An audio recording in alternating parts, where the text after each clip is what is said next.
Good morning, Travel and Trav here. Here is another post from Zach Ballinger that I'm responding to. Weekend Words of Wisdom from Zach Ballinger. You will continue to suffer if you have an emotional reaction to everything that is said to you. True power is sitting back and observing. If words control you, that means anyone else can control you. Bruce Lee. And Zach just simply asks, do you think he was talking from experience or idealism? I do not know whether he was speaking from experience or idealism definitively, but the question is one that we need to ask ourselves more frequently. Prefab memes make it so we are not required to construct our own complete sentences, much less complete ideas.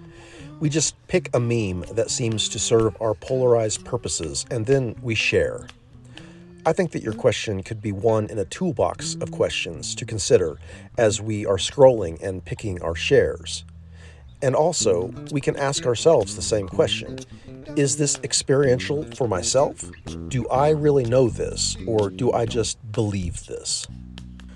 For instance, if someone claims to believe in a sacred text, I think it's reasonable for me to make an inquiry, perhaps asking, what do you mean when you say believe? Or what experience has caused you to believe? That question does not have to be threatening, but it will be threatening to someone who only believes, because in that instance, there is no experiential understanding. One thing I really appreciate about our Buddhist teachers is that they didn't ask me to adopt any beliefs. They made suggestions which pointed toward an experiential path. It turns out that stillness and non-action, when experienced, are incredible sources of information. Stillness talks in a way that words cannot. It's a way of being informed that many people have never explored in any depth. I can say that with some confidence because of the mass suffering that I see in our world. A world of 8 billion manifested observers would be a very different place.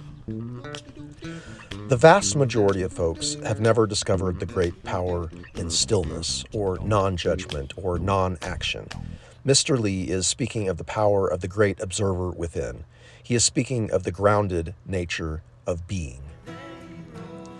I imagine that he did have experience. I'm willing to make that statement because Bruce Lee showed up with skills and presence that were unusual, skills that were rooted in ancient practices, skills that flow from devotion to wisdom lineage and depth tradition. I'm more inclined to believe that he had experience because he displayed great discipline and actual skills. Now, going back to our use of words. If we only read words and repost words, if we never have to be accountable for our words, if no one ever asks us about our experience, if we do not discuss with one another the source of our ideals and our words, then we are idealism dealers, opinion pushers, shallow judgment machines, fools for fancy productions, propaganda targets, and proliferators. We will continue to suffer when we choose to identify or attach to every emotional reaction, and there is a lot of power in allowing that great and intelligent observer to arise from within. What he says is true, and the wisdom that Bruce Lee states is deeper than Bruce Lee. We are in a war of the words, it seems. We attach to the meme that reinforces our own ego. Then we share, and we really feel like we are something.